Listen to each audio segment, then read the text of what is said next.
Next on Images, Imágenes, an exclusive interview with theater director and movie star Miriam Colón.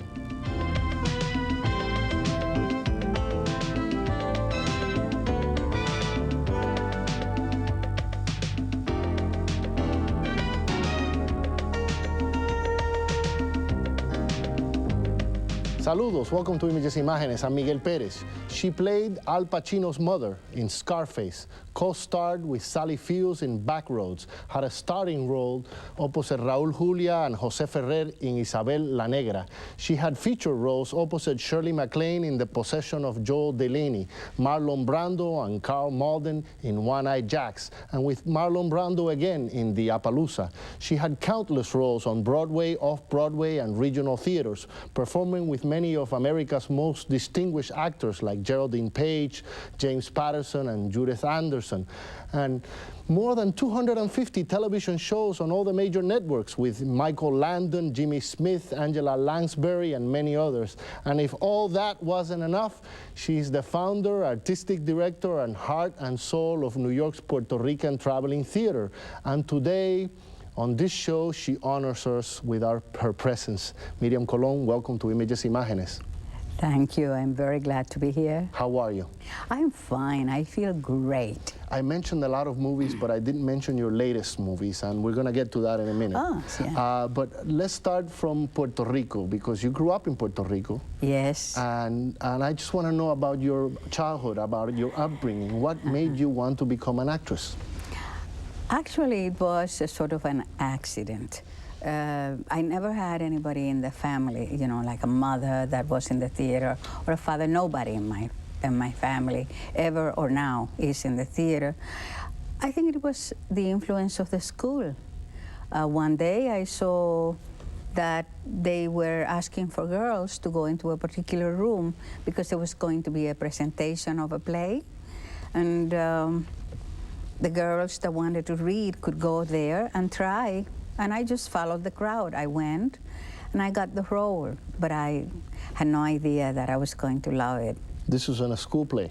Yes, at Valdoriotti Junior High in San Juan, Puerto Rico. I won't ask how many years ago that was, because it was a long time ago. But you know, I want to know how hard it was for someone like yourself way back then. You know, the traditional role of the Hispanic woman in Puerto Rico in those days. Yes. They didn't really expect you to pursue a career in the acting field, did they? Well, in a way, I was fortunate because I have a wonderful mother that is still alive. She lives in New Jersey. And my mother only would watch to see if I was happy. She would watch to see if I did my schoolwork. She would watch to see if I ate and if I went to bed early. Those were her greatest preoccupations, so that I never had like the traditional family that wants to talk to you about the evils of the theater and things like that. It was more of a democratic kind of environment, and a great understanding and friendship from my mother. So therefore, I did not have the kind of trauma that some kids have at that age. And so, from junior high school, how did you move on? Well, blindly, not knowing from one moment to the other, just more or less geared by instinct and by good friends. From the episode in that school, I had the chance to be seen by the director of the Department of Drama of the University of Puerto Rico, who came to the school because he had to give the grade to my teacher, who was a directing student under him. Leopoldo Santiago Lavandero was the teacher. And from there, again, the influence of teachers and friends, Lavandero accepted that I would be a student in his Department of Drama at the university, that I would be there able to attend the classes, of course, without any academic credit. But after a little while, they gave me opportunity in the classes, and I started like an intern that suddenly became part of the fabric of the class and of the life of the university. And quite truthfully, it was a most wonderful gift to a child at that time, and it really changed the course of my life. And take me along. I mean, when did you come to New York? Well, years after that, I had already completed enough studies to enter the university formally. But the trouble was that by that time I had been integrated in the classes in the Department of Drama. I had then taken my first steps with a traveling theater of the university, which Mr. Lavandero had. I guess this is where the illusion and the idea of the Puerto Rican Traveling Theater came. And so when I was already ready to enter the university formally, I just could not see myself going to acting one, etc. And they gave me a scholarship. They created a scholarship so that I, with the knowledge that I had there, already obtained in practice, that I could come to United States. And this is how I came to the Dramatic Workshop and Technical Institute. At that time, Piscator was still associated with the school, and it was like Alice in Wonderland. In New York, what do you know? How do you know? How do you do it? Did you have relatives, friends in New York? My mother. Oh, she my came mother with you. came with me, and then soon after that, some of my relatives. At that time, my father had a second wife, and I had a second family with them. But it was the mother, and this tremendous influence in terms of love and discipline. And I started, like so many girls, wondering, what do you do? I mean, I didn't even know that you had to get an agent. What is Broadway? What is off-Broadway? How do you go about finding out what is going on? And it was a slow process, but I made wonderful friendships with the teachers in the school. And then soon after that, I was admitted to the Actors Studio by just an accident. I heard people talking about the Actors Studio, and I went and I auditioned, and they allowed me to come to the classes for 1 year, and after a year, I was able to do my second audition, and I passed it, and I have been a member since then. And then Off-Broadway came next. Yes, off-Broadway, I immediately found where my roots were with the Latino community. I remember one of the first plays that I did was with Roberto Rodriguez, who came with his play, and he said, it's called La Carreta. I said, La Carreta, La Carreta. Imagine, this is how my association with La Carreta, the famous Puerto Rican play, started. It was Roberto Rodriguez who presented it in the basement of a church. So Off-Broadway was a slow process trying to find out. At that time, I also had a thick accent, much thicker than I have now. And there was a little TV, but it was live. So it was a wonderful training. And with my teachers in the dramatic workshop, the tremendous influence of the Actors Studio under Strasberg, and the friendships that I made, learning every day, then I started to realize, oh my God, this is larger than life. This is a lot of talent here. And you sort of realize that you have to continue studying, that the competition is fierce. And my first trip to Hollywood was also an accident, and it was through the route of Off-Broadway.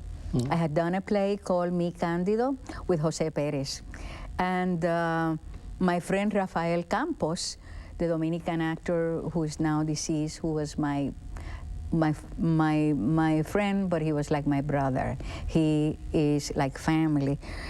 He heard that they were going to do the little play Mi Cándido in Hollywood. So I said, oh my God. He says, and I'm going to play Cándido. I said, could you please talk to them about me? Maybe I could do the same role.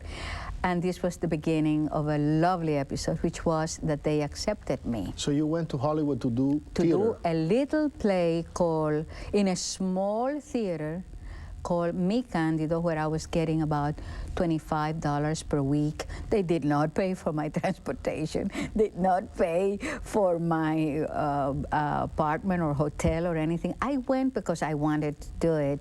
And but did that open the doors to everything. the movie studios then? Everything. From that point? Yeah, because every agent in town came to see it. The play got good reviews. And also we did not have in Hollywood the great amount of Latino talent. There's a lot of competition now. That we have now, right? So I was lucky because not only there were not too many girls like me, but also not too many that had my training. So it was easier to start there. And one of your first movies was with Marlon Brando. Right. Soon after that. The first one? One Eye Jacks, yes, was, I can't remember how many years was One Eye Jacks. But yes, I do remember that. My agent said, you have a meeting with Stanley Kubrick, something called One Eye Jacks. And I said, One Eye Jacks, what a strange title. But what happened was that I didn't know that there had been a disagreement and that Marlon Brando was going to be directing. So it was he that interviewed me. And I got my role. He gave me an improvisation. And I was fortunate to get the role. And the rest is history. I mean, you've done so many movies. I mentioned in the introduction more than 250 television shows. More. I did more, right? You sound tired. Yeah, more. I have a list here of some of the most famous. Dr. Kildare, Ben Casey, Alfred Hitchcock Presents, The Defenders, Highway to Heaven, L.A. Law, Murder, She Wrote. You've been on all those. Yeah, those were the early ones, except Murder, She Wrote. I did recently. I was able to work in the Jimmy Smith series twice, playing his mother, and it was a real pleasure to work with Angela Lansbury. She gave me a lovely role of a very mean woman. Well, sometimes that's fun, right? Oh, yes, sure. Some actors say that they actually prefer playing the villain. Yes, but you know, you really have to get your hands in different plays, different demands, otherwise you don't grow. But I really have been a very fortunate person. So how does an accomplished actress in Hollywood, in the movies already, come back to El Barrio in New York and start a Puerto Rican traveling theater? And why? Because I love my people. I love New York, okay? It's a love affair. I hate it and I love it. But I feel very comfortable in New York. Claro, in the last few years, New York has gotten more painful and it's harder to live here. The city has changed a lot, but I feel alive. I've never cut my ties to my community. I not only participate in my career, which has, you know, in a way taken a second position. My involvement with the Puerto Rican Traveling Theater is a total involvement, and it's a strong, hard struggle. How did it begin? I understand you were doing the Ox Cart again. You were back in New York doing the Ox Cart with Raúl Julia, maybe? Yes. At that time, you were working with Raúl? Yes. And you came up with this idea of a traveling theater. Yes. We had done the Ox Cart now in its English version off-Broadway at the Greenwich Mews Theater.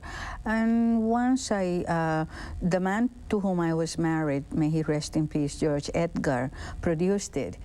And once I went to I was going to play the daughter, and once they brought to the rehearsal this young man, attractive, and I said, who's that? And they said, Raúl Julia. Julia, that's right. And this is how I got to know Raúl. It was a wonderful, wonderful experience, but it was also like an awakening. Not only seeing the impact that this Puerto Rican drama had in audiences of every orientation, but to see the potential of the market opening to playwrights, Latino playwrights, and the kind of impact that it had, it was like a natural thing to say, if this was so successful here, why can't we take it to the streets? Why can't more people see it?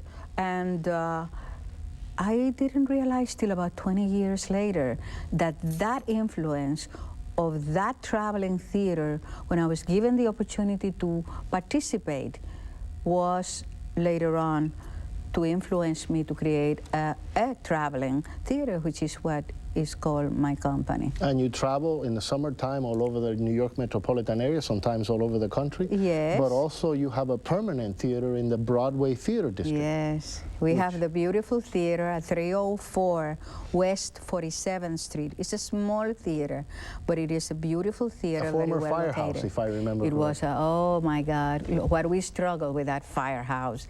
And we converted it with the help of thousands. Some people say, it's your theater. I mean, how do you do your theater? It's not my theater. I am proud to say that the creation of that theater would not have been possible if it had not been for so many people to join, for some people develop a sense of belonging and of ownership of that.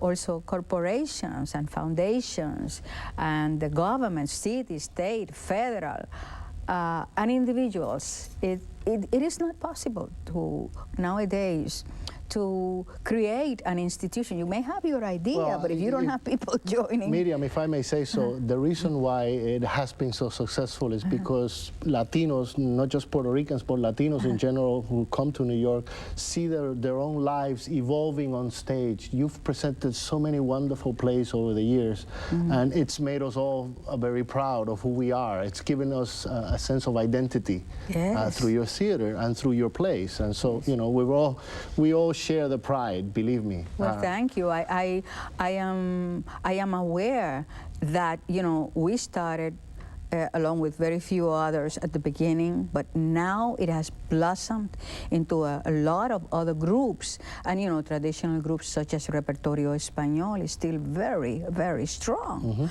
Intar is very strong and very important. And all these people have joined in a move that has served to make this country aware that there is a rich body of contemporary Latin American literature. But the difference between your theater and the two that you just mentioned, Intar presents plays mostly in English, Repertorio Español presents plays mostly in Spanish, or all in Spanish. Yours are bilingual. Correct. You present them in both languages. Yeah, we felt from the very beginning that if we're truly going to have an educational dimension, in order to transmit what we know, they have to be taught in the language that they understand the better. So that I felt that we had to perform in English, but we also have the pride of wanting to keep aware of our own language. And you'll be surprised how many bilingual, totally trained Some nights the plays are in Spanish, and some nights the same play is in English. Sometimes using the same actors, sometimes different actors. Most of the time using the same actors. The exception is using one in one role, and then for the English using, but that is the exception. And you are now celebrating 30 years of the Puerto Rican Traveling Theater.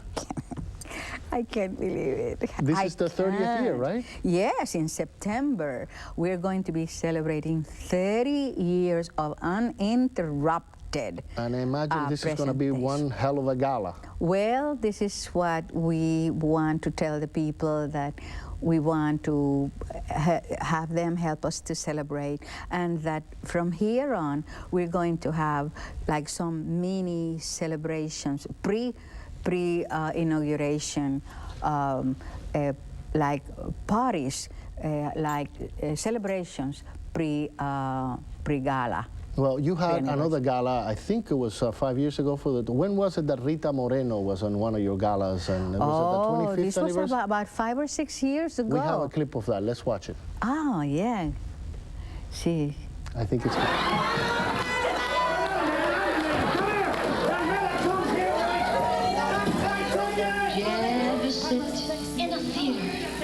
And watch with incredulous eyes a moment so exciting. You can see the goosebumps Like most cultural institutions, the Puerto Rican Traveling Theater has to rely on government, corporate, and private donations. Boy, have you had a show tonight or what? Each year, entertainers like Rita Moreno come out to perform at the theater's gala fundraiser. It's always a stunning show of support. I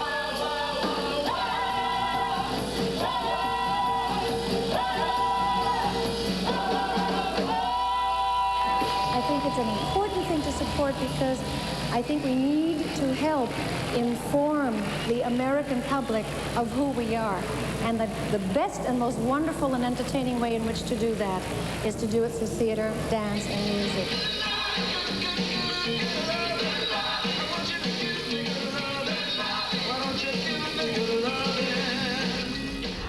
Rita Moreno, one of your dear friends, right? Oh, yes, she was so kind, I tell you.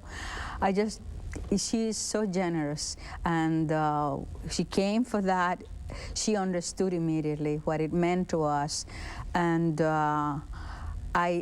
we love her. We love her. Well, you also were good friends. We already mentioned Raúl Juliá, who you know was your buddy for many years. Yeah. But also José Ferrer. You were very close to him. Yes, I met Mr. Ferrer, of course, and I have an admiration for him because of, I mean, where he put the name of Puerto Rico and as a human being. But with Raúl, it was closer because he was a young man. It was he was closer to where we are. He understood what the struggle is, and of course, so we got to know Merrill, and later on to see his children. At some time, Raúl became a member of our board of directors of our theater, so that his disappearance is something that I'm still I trying notice you're getting very accept. emotional just I'm thinking about him. I'm adjusting. Yeah. Well, you know, he opened such a great door. Not only did you, I mean, you were a pioneer, of course, but Raúl in his later times was really the guy in Hollywood for Latinos. Oh, yes. And he leaves such a void.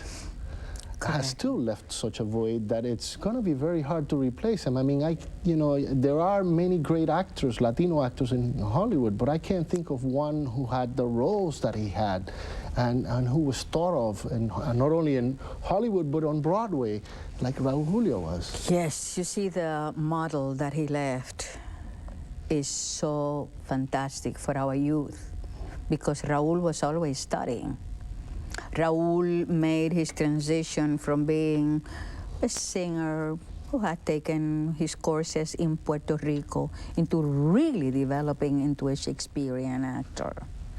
I mean, that is a difficult path. That is a difficult road. But he had this passion and he had this determination. He was so serious that when you have somebody with those qualities, of course, naturally, you will grow. But his soul, his heart, he was selfless. He was giving, and he understood and involved himself in causes that go beyond, what will I wear today, or what time do I have to go to the gym, or, oh my God, I gained 3 more pounds. The concentration went into other causes, into life, the universe.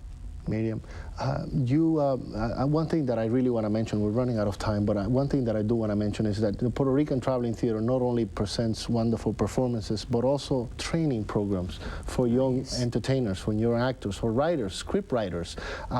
Tell me about the work that you're doing and how you see the people that are coming out of your workshops moving on and the future of the young Hispanic actor on Broadway and in Hollywood. I can't tell you what I went through last night. I had to be a juror. I went through the weird process of jury selection yesterday for the first time in my life. And then I was so restless at the end that I decided I'm going to go to the training unit. I'd like to sit in one of the classes and just unannounced, I want to see what is going on. And I went to the singing class. and I saw one of our teachers involved with about 40 kids in this class, and I was mesmerized watching the love, the total concentration, the love of this man with 40 students, many of which have never taken a singing class. And just watching the man, it just moved my heart that the technique, he embraces the kids, he kisses, he touches, and he is totally concentrated and totally giving. I've never seen anything like that.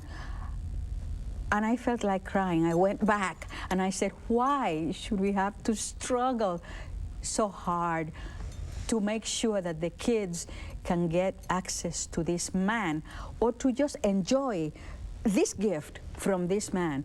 And I am very, very happy. Well, let me tell you, we've all enjoyed the gift that you've given us over the years. And we're very, very happy, honored to have had you on the show. And we have something for you, just as a token of our appreciation for having you here. Some flowers for Miriam. Oh, thank you. Thank you very much. Oh, I thank you. I love flowers. Thank you for being with us. And I really appreciate you, and we're proud of you. We're proud of what you've done for all of us through the theater and through Hollywood. Thank you. Thank you very much. I'm Miguel Perez, and I'll see you next week on another edition of Imágenes. Hasta pronto.